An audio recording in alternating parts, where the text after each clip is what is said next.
এখন বাজে গিয়ে 10:15।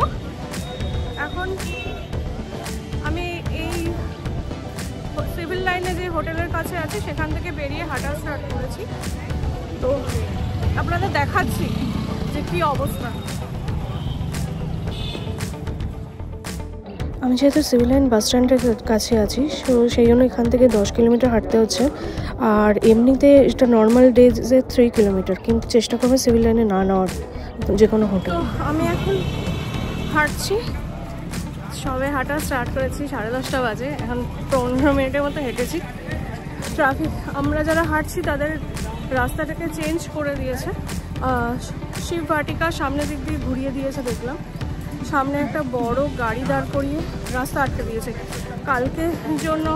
কালকে যেহেতু মৌনী অমাবস্যার স্নান, তো আজকে সেই জন্য এইভাবে যারা হেঁটে যাচ্ছে তাদেরকে এইভাবে অন্য রাস্তা দিয়ে ঘুরিয়ে দেওয়া হচ্ছে।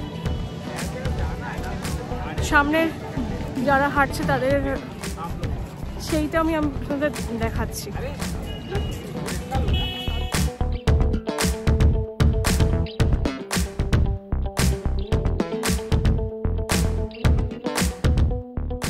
প্রচণ্ড গরম লাগছিল, আমি তো সোয়েটার আগেই খুলে দিয়েছিলাম, হাতে ক্যারি করছিলাম।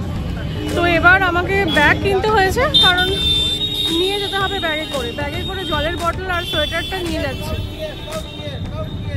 তো এখানে হচ্ছে কোম্পানি বাগের কাছে এই দাদার থেকে এই 100 টাকা দিয়ে এই ব্যাগগুলোকে একটা ওই দাদাই এখানে ব্যাগগুলো 100 টাকা বিক্রি করছে, রিজনেবল প্রাইস আছে কুম্ভের জন্য। এমনিতে এটা দাম 100 টাকা হওয়ার কথা না, কিন্তু কুম্ভের জন্য রিজনেবল প্রাইস।